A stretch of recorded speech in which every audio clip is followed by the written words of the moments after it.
Kings! Here we go! It is Sonic versus RRQ! Will the god in the jungle show up here today? Kyrie on a Lancelot. Killing spree. Will he indeed show up, bring back the old era of the Sky Kings? Or will La Mercenaria actually get the better of him? It's gonna be such action in the jungle right here. And we have to wait and see, especially in the EX lane as well, by the way. The lane that sometimes bleeds over into the jungle. The Esmeralda is definitely an interesting pick. Look at the damage though, Sans already taking a lot of heat. Rains on the Selena, I don't think we've seen it too often. See if they can do something good with it. In fact, we haven't seen it at all this season, Arashi. First pick for Rins this season, so let's see though. If they are already, kind of used to play this hero. Good trade though for ONIC this time around. Keyboy gonna be taken low. This will trap on him too, but Rins will just clear the wave. Good back and forth here. Inspired for both Darwin and Rins. Again, having the spam ability is important for both these heroes. I wonder how they're gonna play around with EDOC here, because again, the situation with the chip is that you can't really go for a solo engage that reliably. But now with the Abyssal Arrow, maybe there's more options that RRQ can explore. In the early game, there's definitely pressure coming through from that mid lane. ONIC seems to be dealing with it just fine. EDOC, crash course, Lupi, able to run away. Skill 1 gets away. So far, I mean, in this matchup, is it Esmeralda? Is it just a non-lane? I think it's mostly gonna be a non-lane. They prefer to stay healthy, especially before the turtle fight even begins. But in the early game, I think it's gonna skew towards Lupi a bit more just because of the raw damage in the early game that Hilda has. But the longer the game goes, I don't think it's gonna affect the Esmeralda that much when the items are stacking up. Right now, this is Kyrie's ground. Remember, Lancelot used to be the king of the retribution, like objectives. Especially at MSC, that was the hybrid Lancelot. Tyron taking a bit of damage, Kyrie already good with the purple buff. EDOC in the backline, going in, that's gonna be Rins who claims it despite two junglers walking up. Kyrie not able to pop into retribution, but the airstrike coming down as well. Keyboy taken out by Sutsujin. First blood, Lupi running away, Rins trying to go for the chase. Now RRQ continuing into the enemy jungle. Orange buff control has the shortcut to Lupi. In the bush, looking for the kill. EDOC wants to go for the crash course, bounce and execution, and EDOC gets away. Some intelligent denies on the turtle fight earlier. Both junglers were not able to execute their retries, and it ended up being Rins taking it for himself. 1K already for the King of Kings. That's the Hayabusa with the invulnerability of the shadow kill and the flash shadow. EDOC though. Shortcut over to the top lane. Good night, Lupi. Rins on the board. Sometimes when you see Chip using that ultimate, it feels like it's an unfair hero to put on in Mobile Legends. So we're gonna take a look at the talent prediction by GoPay. It's equal. Oh my. Interesting. Blind Faith 2, yeah, bro. Let's see, man. Let's see. All right. In the early game, though, RRQ is doing a great job already. And in fact, EDOC, important thing to note there, for how he engaged wasn't straight up with the shortcut. He went for the shortcut first and then the crash course afterwards. Oh no, look at this. Thorn Rose used earlier for the airstrike coming down. EDOC will be taken down. Sounds picks up the kill in the back line. Rins able to get the kill back. That's an Abyssal Arrow that lands. Kyrie with a puncture. Phantom execution to escape. Able to get the Thorn Rose to dodge away from the falling star move. Keyboy with a slam and Abyssal Arrow landing. Get Toy with Rins. And it's Toy who claims the kill 4-1 RRQ. Unfortunately, Savero was not there to back up his teammates. Toy, good read, good backup follow-up in the mid lane there. Definitely a well-timed rotation there. It was a move initiated by ONIC, but RRQ, because they do have really good early game tools right here, so many outplay options, they're able to get the better out of ONIC, and now they're trying to control as Ludpi tries to get ground, but the turtle just gets deleted. 2 out of 2 for RRQ. This is the start that they're looking for. So they're gonna try to scale up next in the mid game here. This is where it gets a bit more dangerous for EDOC. Exactly, he's looking for a lot of these options, a lot of these moments. I think the main pickoff player here is gonna be Rins though, more than anything. So if ONIC really wants to stop RRQ from making too many moves, they're gonna start in the mid lane. If the lane keeps getting shoved in, right?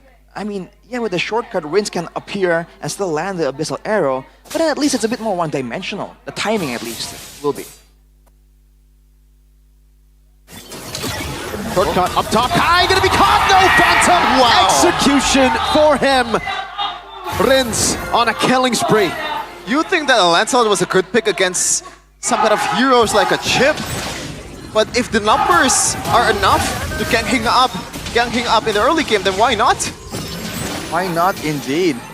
At 2k gold lead right now. So far, though, RRQ haven't been able to take any turrets down. That might change soon. There's an arrow lands. Oh no! Oh, still Severo saving the Purify. Pops into Monforce and it punished. It got punished. Keyboy with flicker out. Oh man, you hate to see it. Purify saved all the way to his death.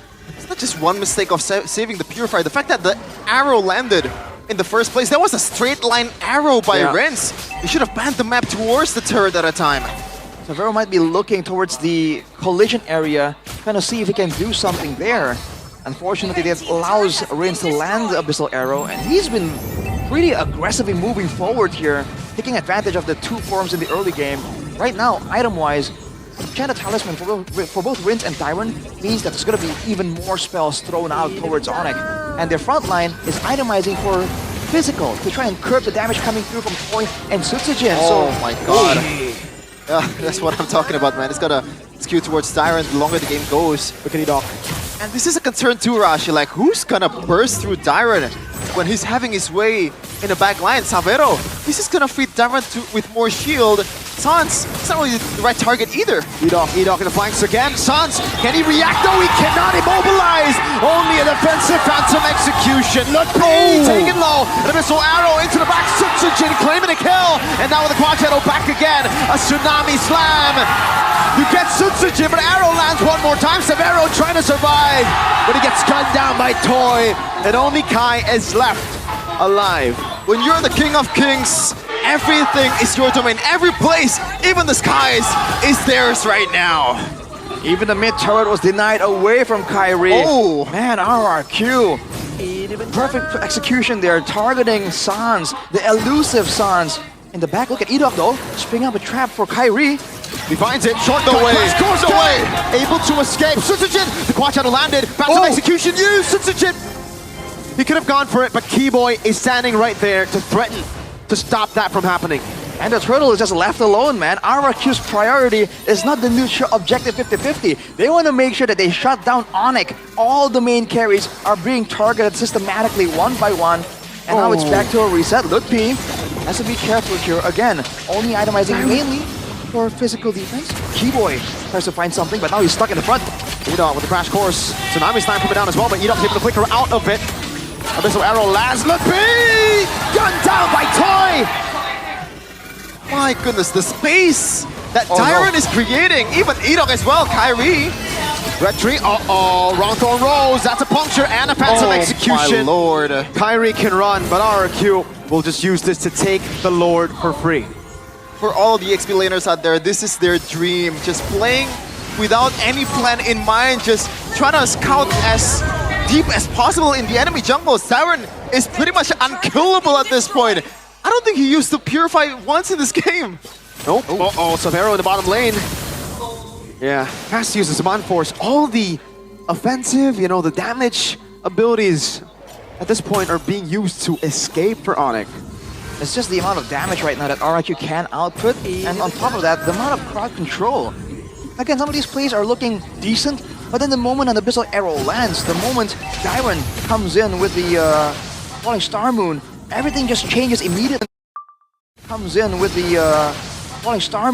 Everything just changes immediately, and ONIC are forced to react or pay the price. And it's a price they can't afford right now. Even the purple buff, Kyrie zoned out from it completely. Tyron would happily take the Tsunami Slam from Keyboy. In fact, that's probably what he's trying to do, and obviously Keyboy's not gonna fight for that. The mid lane might be getting siege here. Wanna play it safe, it turns out. Might be going in, didn't land the Hot Shadow. Look at this poke. Rince!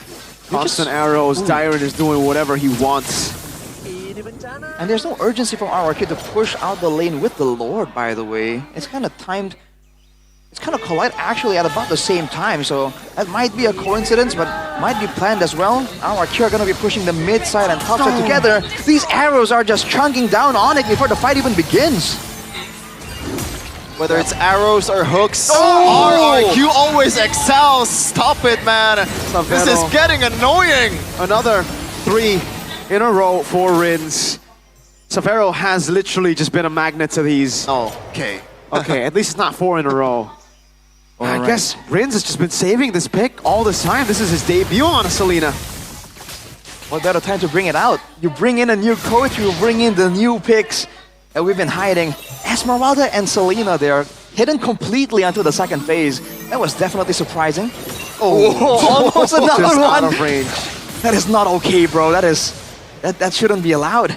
8k gold lead. Base tire's still up for ONIC, but scaling-wise, they can still get the fights done, but they have to go for a full-on committed fight. Whereas RRQ are content just picking off, throwing out spells towards ONIC like this, and no problem. There's still even a macro threat to think about because the chip is still very much in the game. 70-30 on the audience prediction presented by Gope, and for a good reason. Right now it's just a bit, lopsided. 8k gold lead for RRQ. Keyboy trying to be creative with this approach here with this Nami Slam, but even if he's there, there's not going to be any follow-up at all. At this point, He read that. He did. EDOC didn't want to pop a shortcut. There's no reason to. They have a slow push down below. They can play the long game.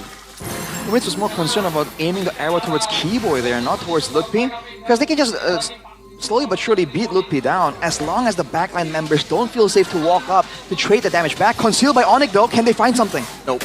Toy cutting away, Kyrie in the mid lane. Keyboy looking for the play, won't be able to find it. Diamond again, following Starmoon. Over to Lutpi, just poking him down as now they control the neutral objective, all of it. Lutpi, half HP already. Just chunked by Tyron. Toy with a Death Sonata landing. ONIC are struggling to find an entrance. Tyron still zoning it out the crash course. Lutpi taken down by Toy, who gets a double. Rins unable to find the Abyssal Arrow, but RRQ have found enough. Another free Lord. What do you do? What is the answer? I was gonna say it's gonna take some Kyrie magic. Lord stolen to turn this thing around, but RRQ didn't even let Kai go near their vicinity. The issue right now is how one-dimensional the engage is for ONIC. The fact that it's only Keyboy that can really be a real threat towards Tyron, and even then he has to purify. So he can just stand there, start damaging Keyboy and Lutpi, and they can't do anything about it. And the Esmeralda is so sustainable. It's a shield-based Uranus, basically. So ONIC can't even trade back the poke. And now with the Lord, RRQ, what's the play? Conceal. EDOC threatening again. In the space, falling Star Moon to help and escort the Lord into the base. Amon Force already used. Up top, Thorn Rose in the mid lane together with Sans to clear it out. Abyssal Arrow does not land, but there's another mini wave coming down in the mid lane as EDOC will try to use this crash course. And Abyssal Arrow lands on Savero, forcing the Purify out. Big info. Lutpi caught us again! With the dive, finding another! Savero assassinated, a double kill for the Mercenary. And now with the quad shadow, a desperate Tsunami Slam into the back. Kyrie will be Sutsujin's triple. The Sky Kings will have